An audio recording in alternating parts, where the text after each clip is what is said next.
Welcome, everybody. This is John Bruni, and we have a great guest who's going to be sharing a lot of information that you can apply to your life today. And I'm going to introduce him in just a minute. But first, I want to share a word from our sponsors. The Pressing Limits podcast is brought to you by ZionMissionaryChurch.net. There you can listen and watch messages, you can share your prayer requests, or even find out how to plan a visit. And also by the newly updated NeuroPowerSource.com. These are resources for your mind, your body, and your spirit. You're going to find all the recommended supplements and gear that I use, including the Be Strong bands, the Juve system, the Iron Neck, and more. You'll be sure to want to check it out. Dr. Gregory Kelly is a naturopathic physician and lead product formulator at Neurohacker Collective. He's an expert in nootropics, anti-aging, regenerative medicine, weight management, and the chronobiology of performance and health.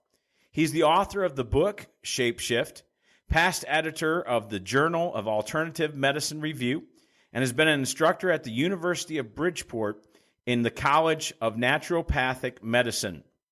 He has written and published numerous articles on natural medicine, nutrition, contributed 3 chapters to the textbook of natural medicine, and has more than 30 journal articles indexed on Pubmed.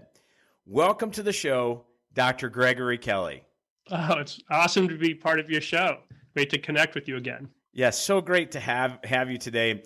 You know, you've got just an incredible job, but I want to go back for a little bit, and I want you to share with us your journey into becoming a naturopathic doctor. I mean, were you always interested in nutrition? Is this something that always interested you? How did you get, to where you are today?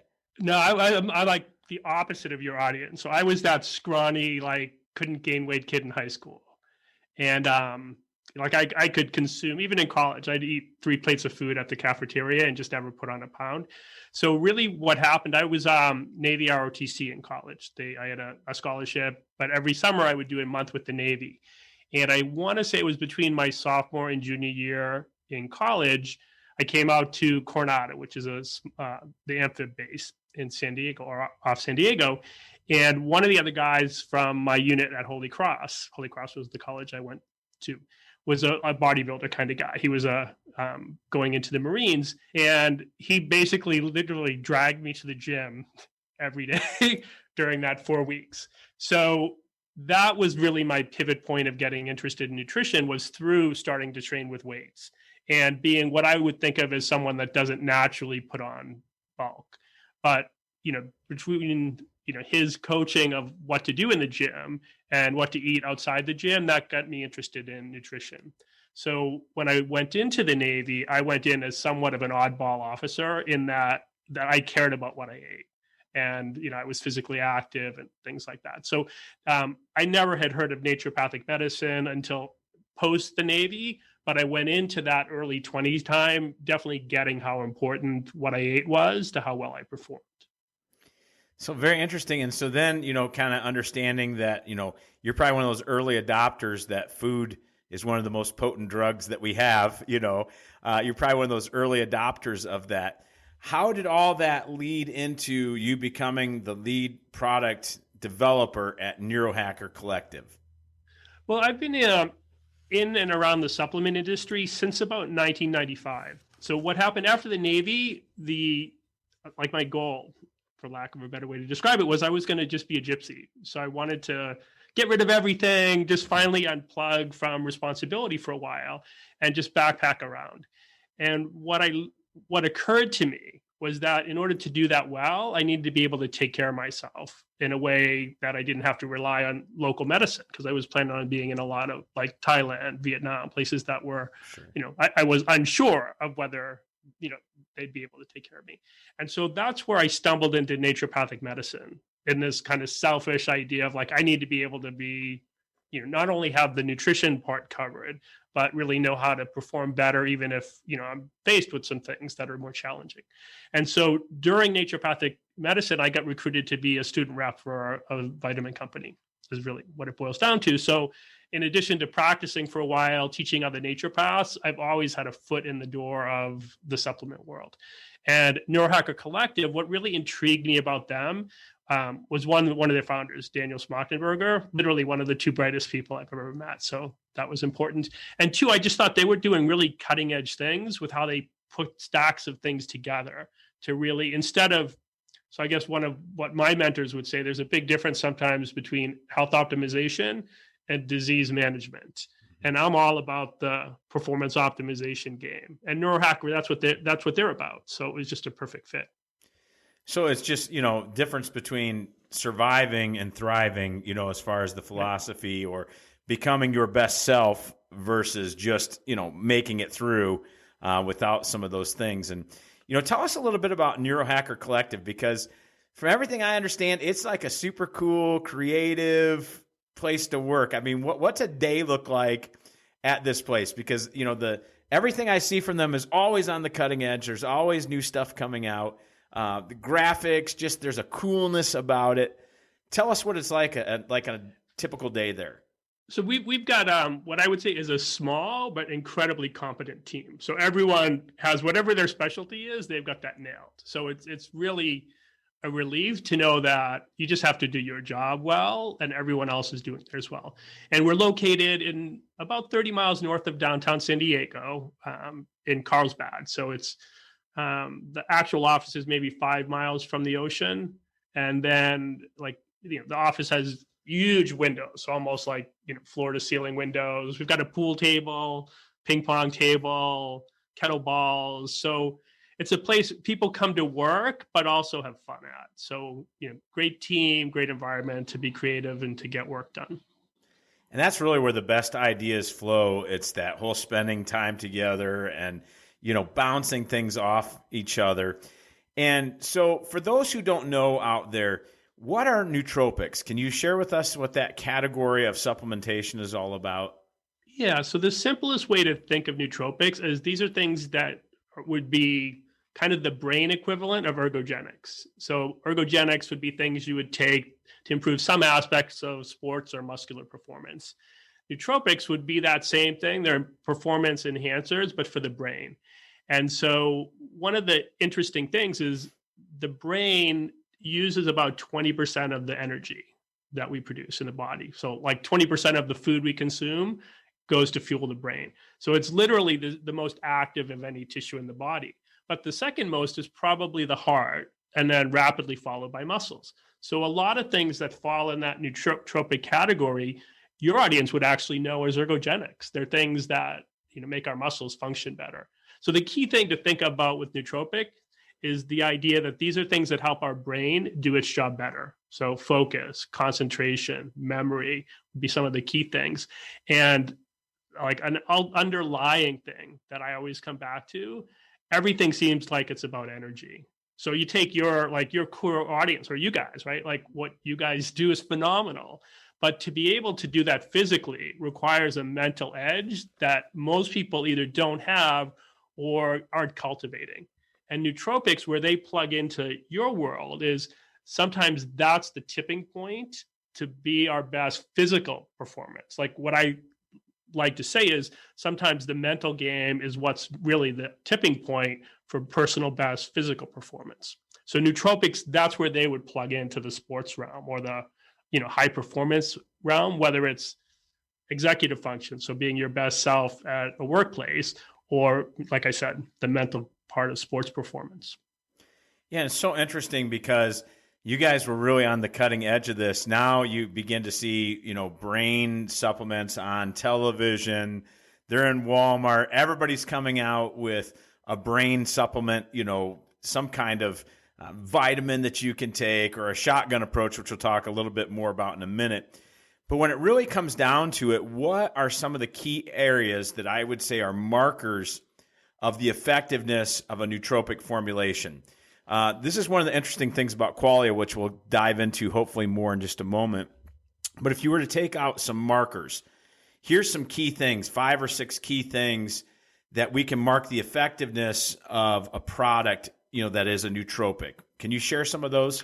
Yeah, and I would say that they sometimes play out over time. So what I really feel like, if the nootropic stack that you're taking is right for you, and in the biohacker world, there's this acronym, your mileage may vary, is the saying, right? Like, we don't all respond the same way to the same thing.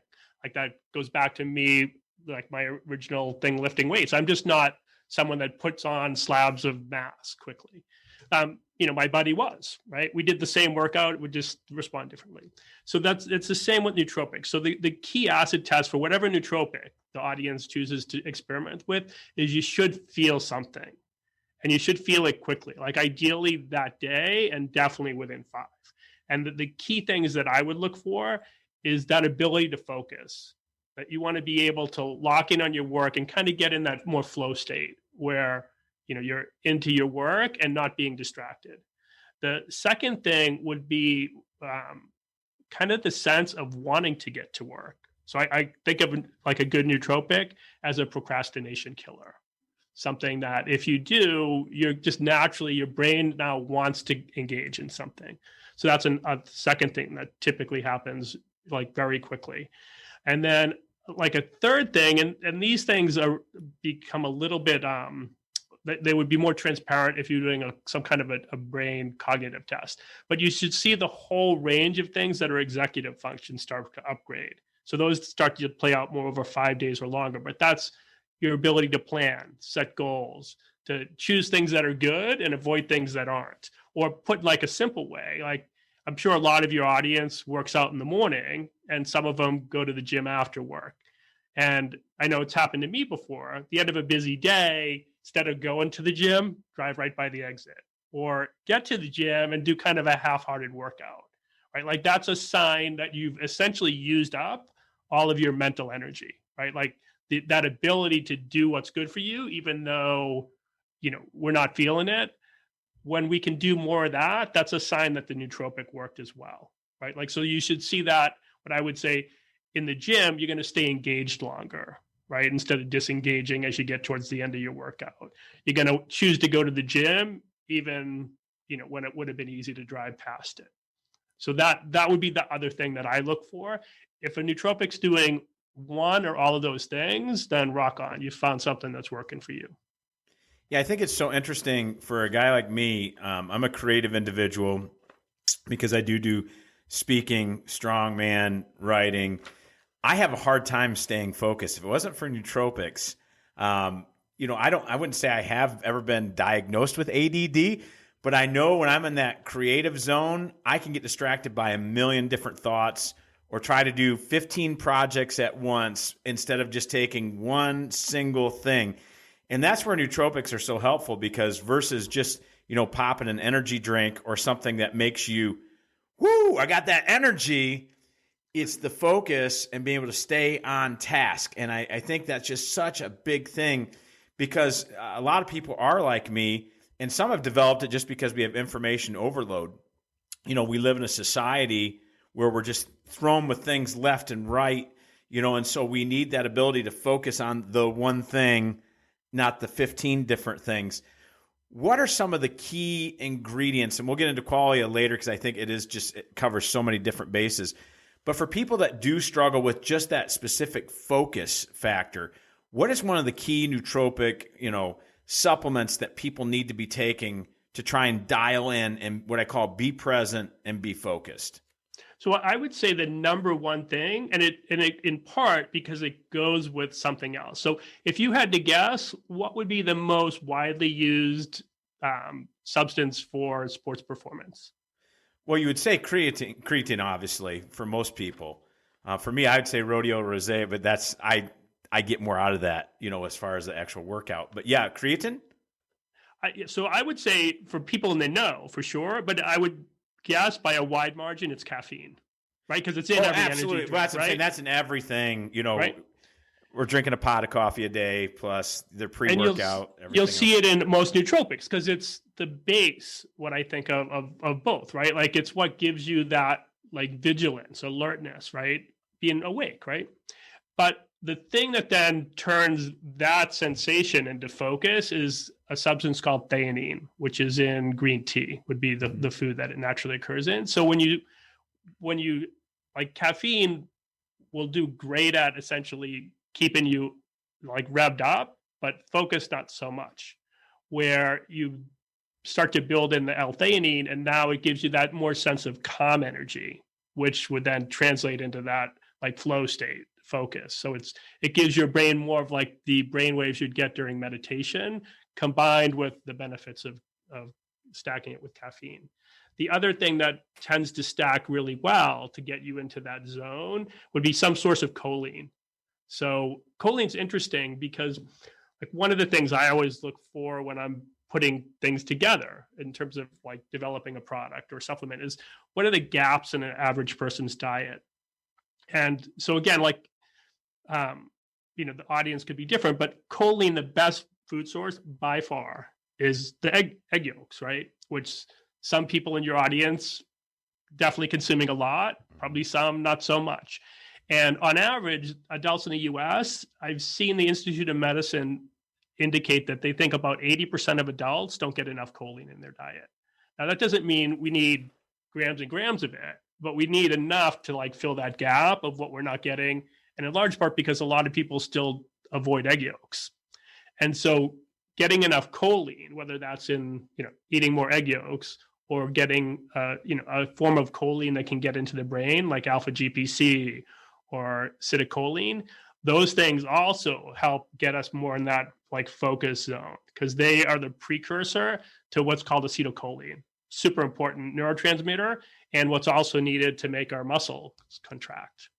So like that's, I mentioned earlier that nootropics or ergogenics are bleeding together. Alpha GPC is one of the best choline sources to get into the brain, but now there's been a couple studies showing that increases power and force in strength athletes, which makes sense going back to that idea that it's a precursor for this acetylcholine molecule that both our brain and muscles need to send rapid signals. So what's really interesting to me is, we talk about neurotransmitters. We need those during the day, but do we also need those to calm down at night? Different ones come in play. So that's like chronobiology piece in my intro, right? The timing piece. So what you would see at the beginning of the day, like cortisol, that's our stress hormone, surges between 7 and 9. And that helps us essentially, get us ready for the stress of the day is the way to think about that. Dopamine, acetylcholine, all those things should surge to get us into that like alert, ready to go space.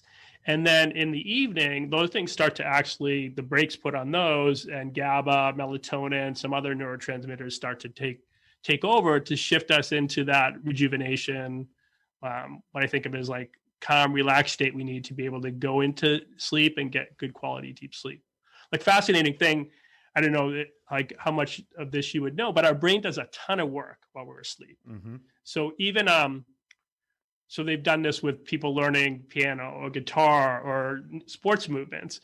There's this idea of practice makes perfect, but as the author of Why We Sleep would say, practice plus quality sleep is what makes perfect. So if you don't get that sleep piece dialed in, all the work that you're putting in to mastering some, motor skill during the day doesn't get optimized if you're not getting enough sleep at night. Yeah, it's so important. I'm a big believer in sleep. I sleep on a pulse electromagnetic field system, all that kind of stuff, because it's just so important. One of the things I'm concerned with, and I just want your opinion on this, if you take too many, we talk about nootropic things, or if you're just slamming energy drinks or drinking 2 pots of coffee a day, how does that affect cortisol levels? Because cortisol, it does its job in the morning, but what about later on in the day and adrenal fatigue? Can you explain? Some people might listen to this like, well, I'll just go out and drink a cup of coffee, all throughout the day. How does that factor into like cortisol levels and adrenal fatigue, or is adrenal fatigue a big myth? No. So like I tend to think of everything has its time under the sun, so to speak, right? Like there's a time for everything. So cortisol, we need a big spike first thing in the morning, but ideally we want to be as close to or approaching zero around midnight as possible. So what you would see, like the way I would visualize it, is a big wave, right? We have this huge surge of cortisol, then that should fall off. We get another smaller wave each time we eat during the day, and then it should tail off And that allows us then to get the most out of it, because neurotransmitters, hormones are all like, the analogy is, so this is called Hooks-Weber law. But so I'll ask a question. If you had a dark room and lit one candle, you'd notice a big difference, right? Absolutely. Now, what would happen if you already had 100 candles lit and lit one more? You wouldn't notice it. Right. So it's not the quantity of something, it's the proportional change. Right. So that's how hormones work, like that simple rule. So having big surges of things when we're supposed to have them creates that, like that one candle effect, where if cortisol stays up all the time, we're lighting one candle in a dark room. So that would then be experienced as adrenal fatigue, even if you're making enough cortisol. Right. So that principle applies to a lot of things. And when we do high amounts of something, so melatonin for sleep, we're basically taking such a big dose, typically, right, the 3 milligrams to 5 milligrams, that we're keeping the room lit all the time, right? So that's the key thing, is that we want to do the right things, but often at a lower dose than we think would be prudent, right? Like, we tend to be a more is better culture, and that's just not how the body works. It's the right amount at the right time to create that big contrast. And so even with supplements, my base recommendation to people, and this is for high performance, is take a nootropic for maybe 5 days a week, take 2 weeks off. About every 6 to 8 weeks, just like you might do a deloading week for weightlifting or strength training, deload from your nootropic. Lower the dose for that week, or take an entire week off. And what that does is it prevents the adaptation that's going to happen, right? So that approach, again, no matter what nootropic you're taking, no matter what supplement you're taking to gain a performance edge, I just think that the same principles we would use for weight training or to improve in endurance, we want to apply to our supplements. Yeah, so which leads me to the next question. Let's talk like a two-parter together here. Sure. What is your take on the minimum effective dose approach versus the shotgun megadose of ingredients? And how did that come into play when you made Qualia? And what makes Qualia different, than any other formulation on the planet? How did it come into being? Why are the dosages set at what they're set at? But I think there really is this idea that more is better in everything, especially our supplements. So explain to me, are you a minimum effective dose guy, or are you a shotgun mega approach guy? I'm a minimum effective dose guy. And so again, it goes back to that idea of adaptation. So my analogy would be, if I said, okay, I'm going to walk every day for the rest of my life, a mile a day, I would probably never overtrain on that. Right. But if I decide I'm going to run a marathon every weekend, I'd probably break down in 4 months, maybe faster. Right. So that intensity of what you do makes a huge difference in how quickly we track through the adaptational curve. Right. Because time ultimately is the thing along the bottom, but intensity is what is on this one. Right. So the more intense we do something, the more quickly we're going to track through that adaptive curve. And in supplements, or with things we do, medications as well, intensity equals dose, right? So the higher the dose, the faster we're going to crunch through that adaptational curve. And if we get more on the minimum end of that effective range, that is more now like walking as opposed to running the marathon. We're going to spread the time out much longer. And my goal is to be able to still get the same benefit, next year that I'm getting today from doing a nootropic. So if you overdo it, I can guarantee for most people, you're going to overtrain with it, and that you're going to do that much quicker. And so how did that come into play in creating Qualia? And what makes Qualia different? Because it really is, I don't think there really is anything else like it on the market. Share how that came into being, what Qualia means, because everybody says, what is this? What does Qualia mean? Just like Eternus, which the name has been changed, right? Yeah. Now everything's now Qualia something. Okay. So Qualia Mind would be the nootropic. Yes. So one of the things when I look at research, I'll look to see if they've used different doses of something in a study. And what invariably happens more often than not is you get 80 to 90% of the benefits at half the dose. So like that theme plays out over and over.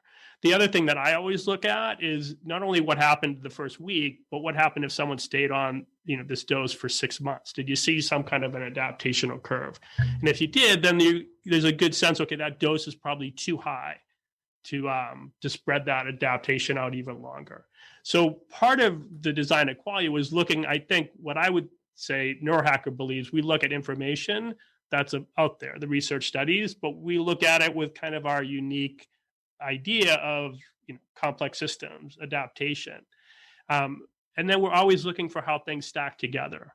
So I mentioned, caffeine with theanine, caffeine with choline. You mentioned taking rhodiola. So that's a great thing to add on to some of these because it works in a completely different way. So it's finding the different pieces that stack together well to give a range of capabilities. Because the truth is our brain is doing a ton of different things, right? So we want to make sure it supports those. And then the last thing is we don't ever feel when we put an initial recipe together that we've got it figured out.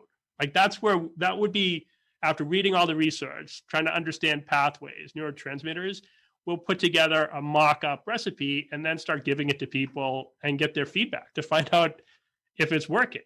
And what ends up happening for something like Qualia Mind, we probably did a dozen tests before we locked down a formula that we felt comfortable putting our name on, that it worked, in a felt way for enough people. So that's the last part, that just putting something together on the research and, selling it, you can't bank that that's going to translate into how it feels for the users. And so I would say part of our mission is to make sure that when we launch a product, it's felt. And that often just like we launched this sleep product in June, and the same, we knew sleep was going to take a lot of tries to get something we wanted to put into the market, and we were right.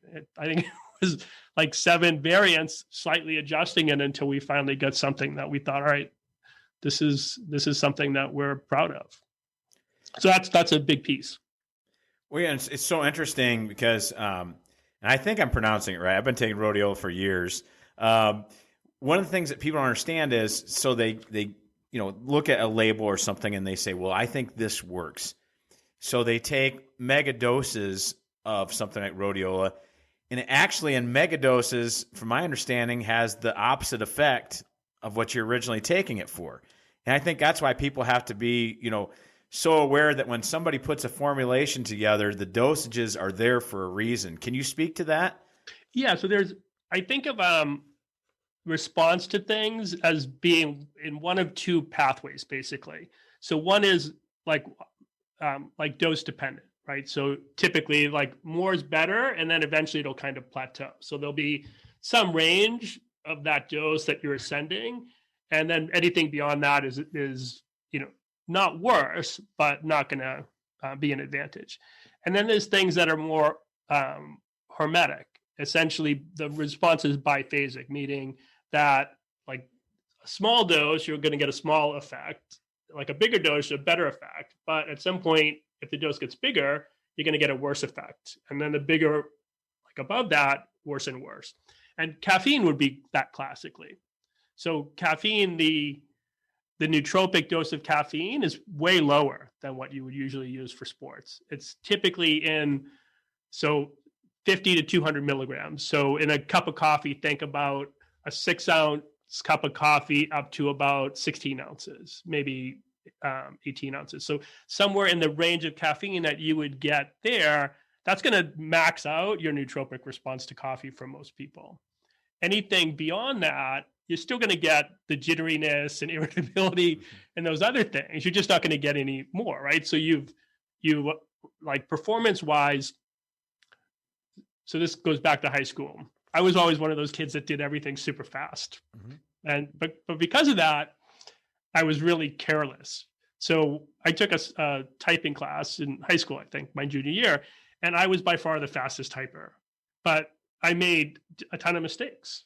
Like speed without accuracy ultimately isn't that cool, right? So, just dialing back a little bit on the speed and getting more accuracy, way better performance.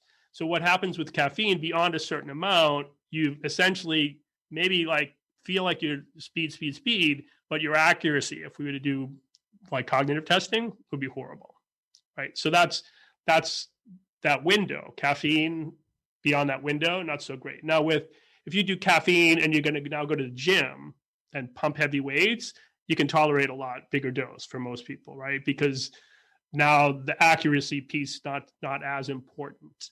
But if you're going to shoot baskets, play tennis, then those things do start to play a role. So for stacking nootropics together, that plays out. And you had mentioned rhodiola. So rhodiola I categorize as an adaptogen.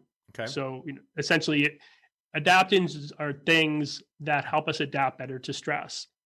But they do that because they stress us, right? So rhodiola would be like exercise. We all know that too much exercise, we're going to overtrain. We're going to get injured, right? Like exercise follows somewhat of a Goldilocks principle, where even what shape we're in today is going to dictate how much we need to get the right response. And more than that isn't better, right? Because the recovery part's equally as important. So rhodiola, ginseng, a lot of what I think of as the cognitive adaptogens, beyond a certain threshold, what you said is correct. Like it's not only that more isn't better, more might be worse, right? So, and in part because they're putting some kind of a stress on the brain or on the muscles or on the, the whole stress system, like cortisol, adrenaline. And we want to just give a small amount of stress. Okay. Does that make sense? Absolutely. So would ashwagandha be in that category also? Ashwagandha for sure. So, and there's different for ashwagandha, there's a couple like extracts I'm really high on. So KSM 66 is one of the most studied. Sensoril would be the other one that is. And their extraction processes are slightly different, but in the research of both of those, they're not dose dependent, meaning that more does not keep getting better. What you see is at a relatively low dose, you get most of the benefits of the higher dose. And again, the idea is that the higher dose is likely to make you overtrain to that supplement much more rapidly. That's my experience. And that's how, when I put things together, I factor that in.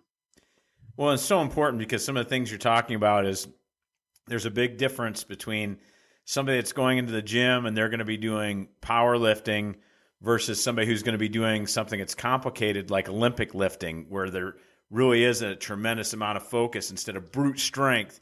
Right. And all these things work together. And so tell us kind of, how did the name Qualia come about? Because it's a very interesting name, and I know it's got a cool history behind it. Can you share with everybody how you came up with Qualia? Yeah, so Qualia, it's really a term that comes out of philosophy. I think it was science of mind, but basically it's the world as you experience it is kind of how it distills down. So the idea behind Qualia was what really matters is how you experience the world. And we experience the world through our senses with, our brain, then taking that information and making sense of it. So the name came about because we really wanted to help people with that sense-making piece. Awesome. Love that. So this is something that's really interesting. What are the nootropic effects on, not only we talked about sports performance, but what about on social skills and dealing with people or empathy? Can nootropics help people with that?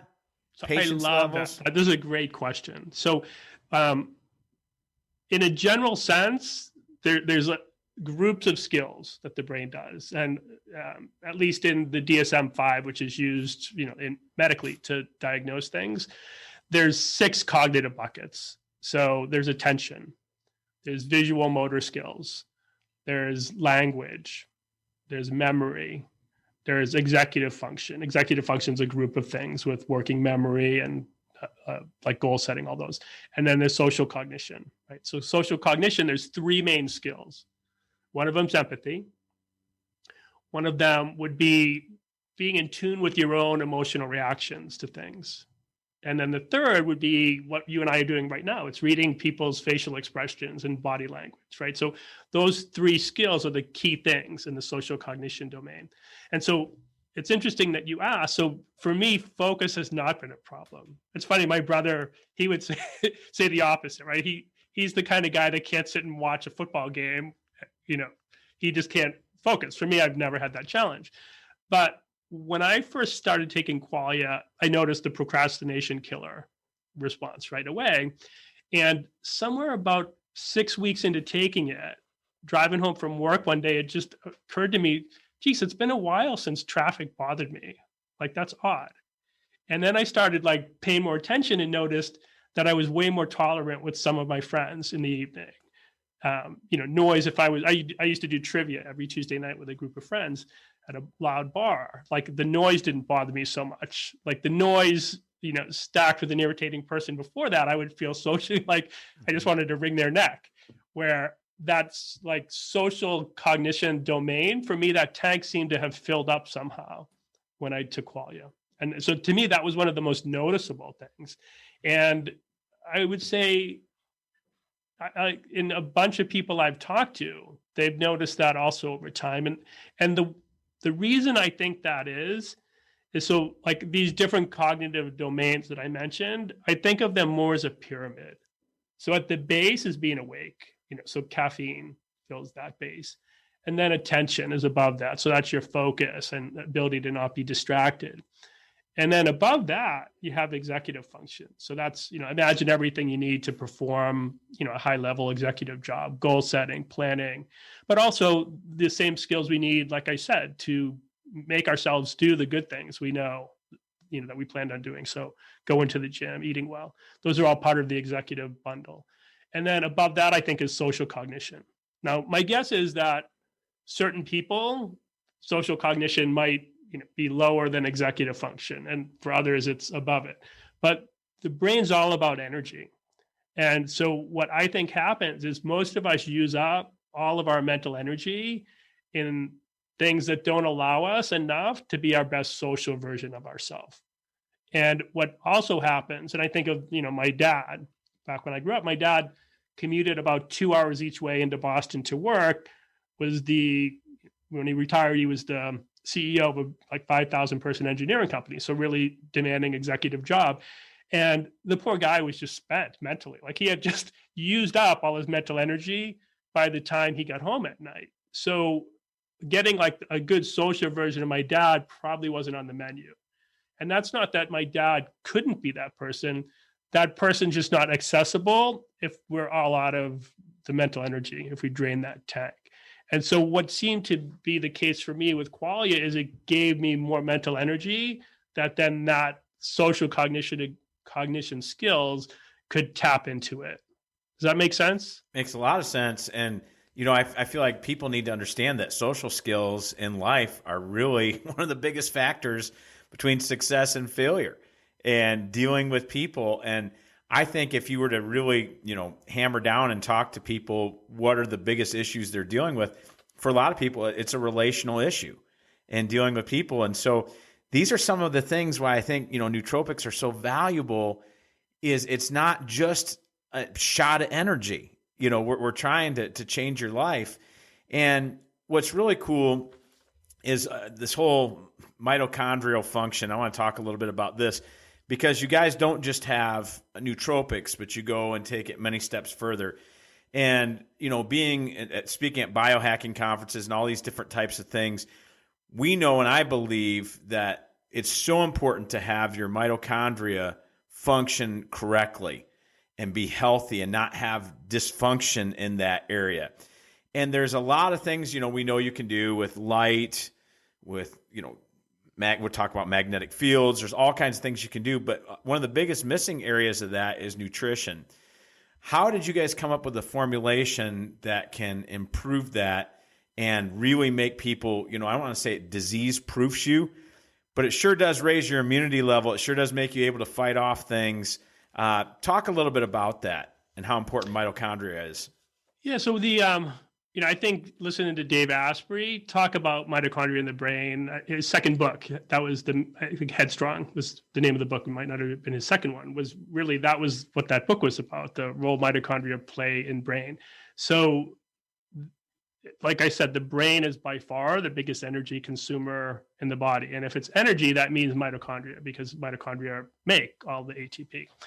And so things like brain fog would be a classic clue that someone's ability to make enough brain energy is not where it needs to be.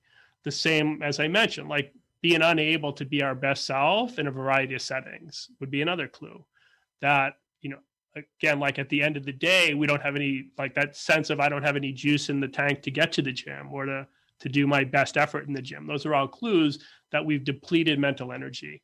And energy is a combination of basically like the brain, mostly glucose is what it relies on. But then it's mitochondria that have to then take that and turn it into the chemical energy that we rely on. Because neurotransmission, the signaling things that our brain does, super energy intensive. And then even at night, we have big surges of ATP in the brain as we go to sleep, because that's when we move information around to store memories. It's when we do that mastery part of taking the motor skills we practiced and cementing them. So mitochondria work in our brain 24/7. And so when we designed really all the Qualia line, the Qualia Mind, our nootropic stack, we definitely had in mind, that supporting the mitochondria would be really important. So we use things that help make ATP, things like PQQ, which is a mitochondrial biogenesis nutrient, something that helps. Like, think of mitochondria as a network. In a cell, we could have 100 to a couple thousand mitochondria, and they're all connected. They're all like, we still don't understand it, but that network constantly reshapes itself. So if all of a sudden today I decided to be sedentary for the next month, my mitochondrial networks would reshape themselves to make less energy. Conversely, if I decided to do more exercise, they would respond. But they can only respond to the extent that they've got the nutritional support they need to respond. So the thing I think of is we want to provide the stimulus, that could be the light, exercise, et cetera, to get our mitochondrial network to be fitter. But then we want to do the nutritional elements or the adaptogens like the rhodiolas that are going to give it the support to reshape itself. So can you talk to us a little bit about the whole, it used to be Eternus, but I think it's Qualia Life now. Yeah. Can you talk about that a little bit? Because I think a lot of people kind of need to be educated on this, aspect of nutrition. Can you share a little bit about that formulation, how it came into being, and what are the benefits of it? Yeah. So the Qualia Life is what it's called now. It was designed really laser focused on the energy piece. So in a general sense, to make energy in mitochondria, we need to get sugar and fat from the blood into cells, right? So that was one piece of it. Then there's a couple of linked pathways. One is breaking down sugars. One's breaking down fats. So carnitine, something I know going back even to the 80s, bodybuilders and strength athletes used L-carnitine. So L-carnitine does that fatty acid breakdown piece. That's where it plugs in. And then once you've broken things down from sugars or fats into building blocks, they go into what's called the Krebs cycle, which then, is basically a big circle that spins out a whole bunch of things. And one of the byproducts of that is then fed into mitochondria. It's called electron transport, but it's essentially the final stage that makes ATP. So in a simple sense, everything we eat, along with the air we breathe, gets converted by mitochondria into energy. And so what Qualia Life was designed to do is to support every step of that process, from energy getting into cells, through getting through those 4 linked pathways, and ultimately having a tougher mitochondrial network, a network that's more fit, so it can make more ATP. And so what ends up then happening is,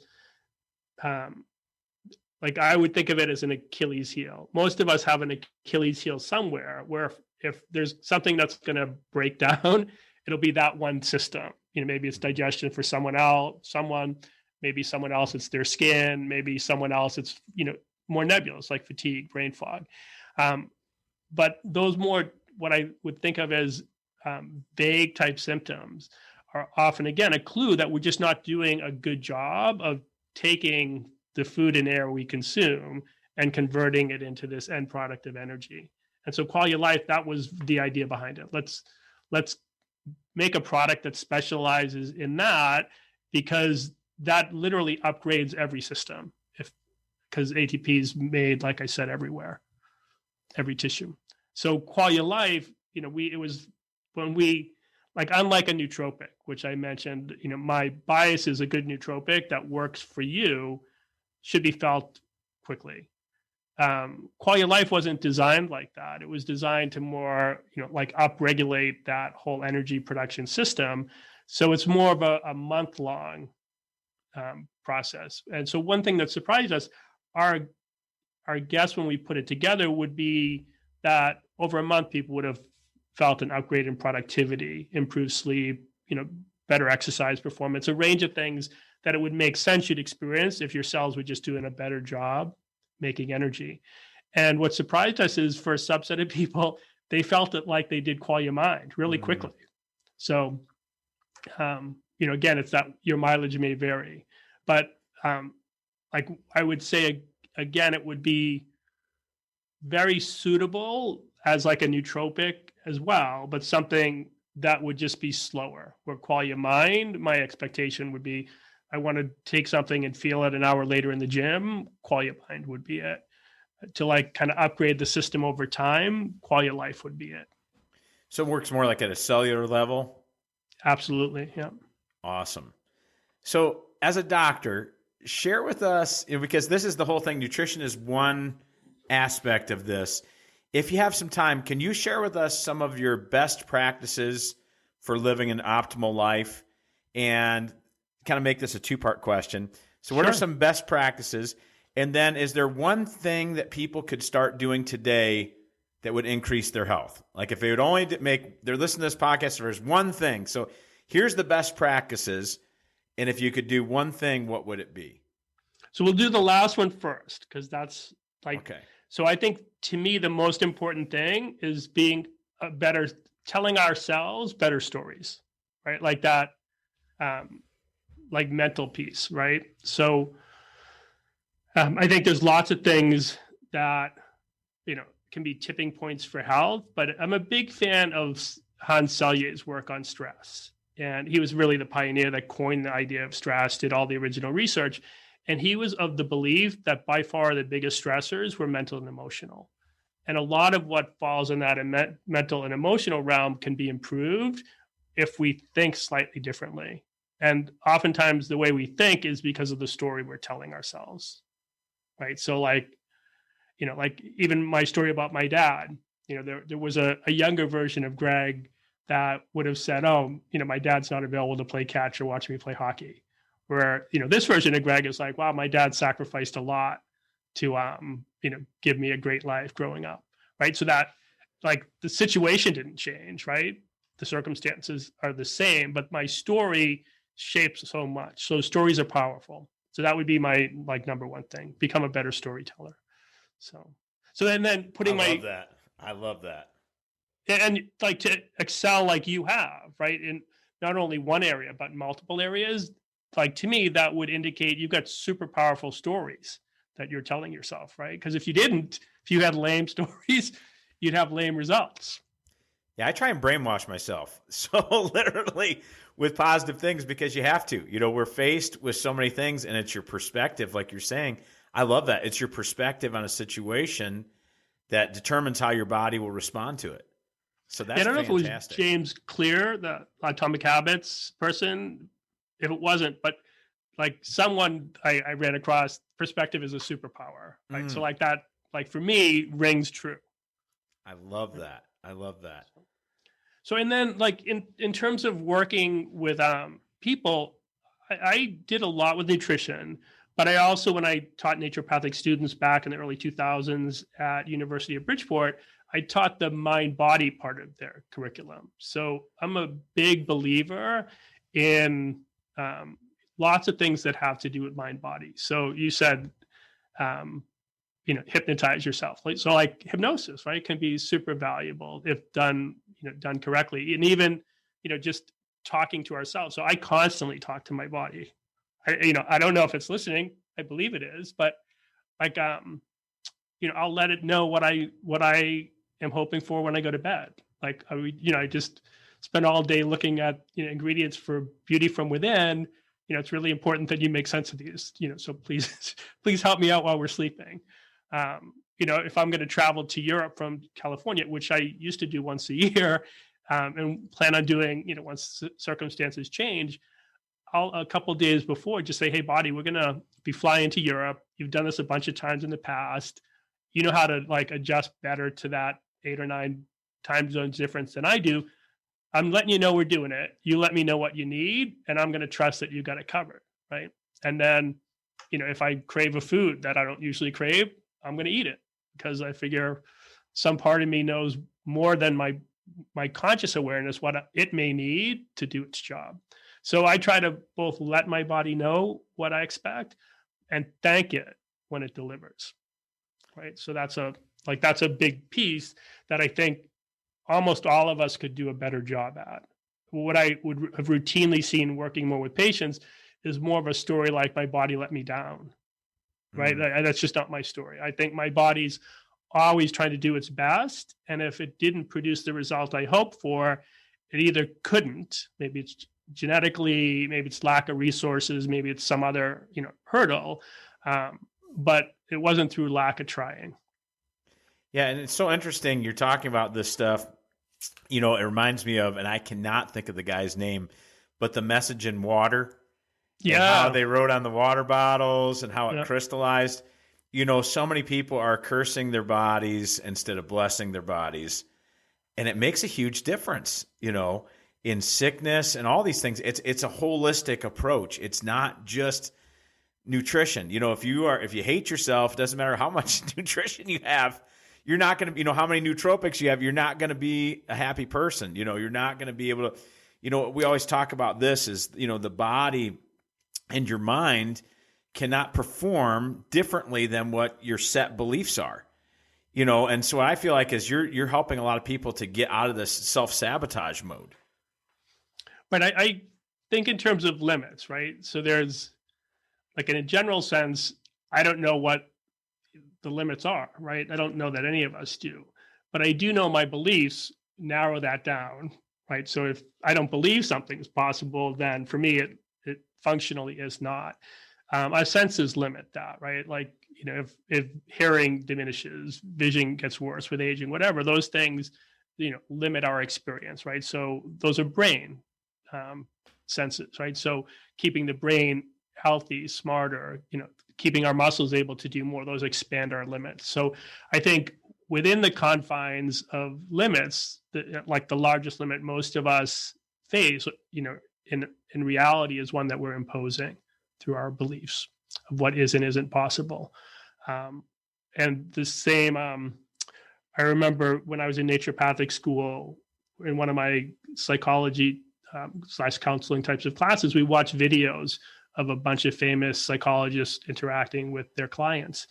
And in this one, there was a woman, and she was a single mom, and her dilemma was she wanted to be successful at work and be a successful single mom, but her story was that the two were mutually exclusive. And during the interview, she said in a couple different ways that everyone she's met has shown her that it's impossible to be both, which I found fascinating because I knew at that time a couple of single moms that professionally were at the top of their fields. So, since she believed that, she only found evidence to support it. And so to me, the key thing that would have been a tipping point for her would have been getting her to change her belief that it was possible to be both. And until that happens, you're just damage control, right? And this is like that would be a key thing I tended to look for when I worked more directly with patients, is part of what they're telling me as much the problem as anything else. And if so, can we expand what's possible in their perspective? Man, that is great stuff. I absolutely like that. And Just a couple more questions, just because it's not often we get somebody who is on the cusp of the cutting edge here in this area. What does the future of nutrition and supplementation look like? Are there any new breakthroughs? I know that peptides are like a huge deal right now. What do you see as kind of in the future of supplementation? I think supplementation, like in the US at least, with the regulatory landscape, like peptides would fall outside of dietary supplements, but they're not really, approved drugs either, right? They're in this gray zone. So there's lots of things that are in that gray zone that are cutting edge and super cool. The tough thing is getting them like into a regulatory box where they can be, the FDA could be comfortable and that more people could access them. So I think the system would need to change for that to happen. I think until it does, there's going to be cutting edge people obviously using those things and, coaching people how to use them. But in the mainstream, I think the hands are tied. But what I do think we'll see in the next 10 years, big advances in anti-aging. And my guess would be the first big one will be with something called senolytics. So what ends up happening, this is way oversimplified, but we have healthy cells, we have cancerous cells, and then we get cells that get stuck in between the two. And getting stuck is better than marching towards cancer, but not as good as, going back to being healthy. So those are called senescent cells.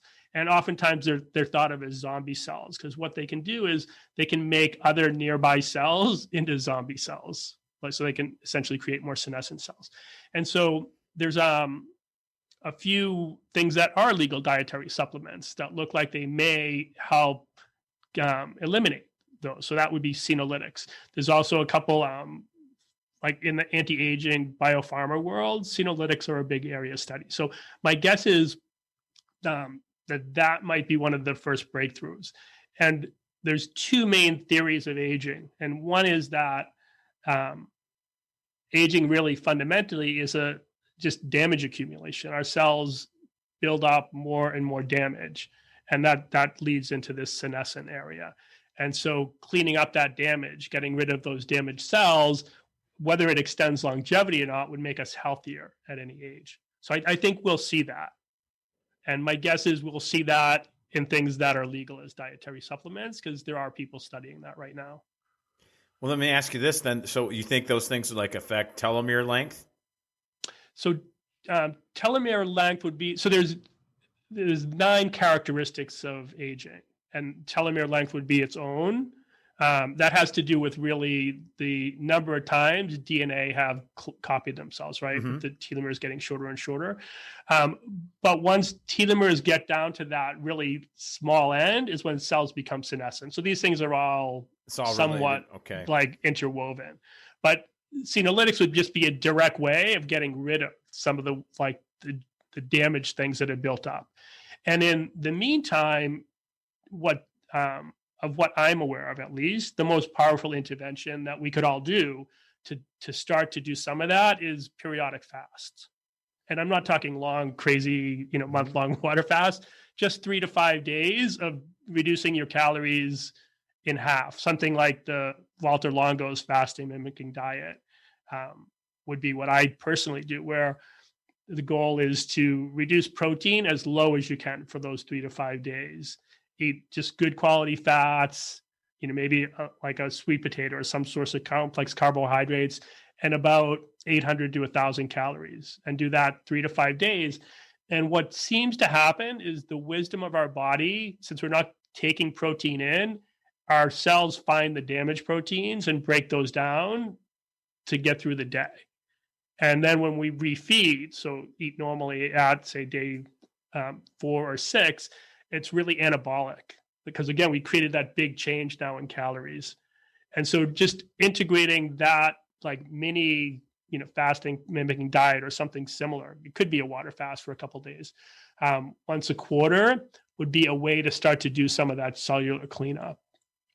So that'd be different than intermittent fasting. You're talking about doing the actual 3 to 5 like some kind of a reduced cleanse. calorie. Okay. Yeah. So the body and reduced protein is a really important part of that. because we want to go low in protein, so our cells have to find and like recycle the damaged proteins. Excellent stuff. Excellent stuff. Last question, and it's a two-parter. What is next for Dr. Kelly, and is there anything else that you want to share? What's next on the docket for you?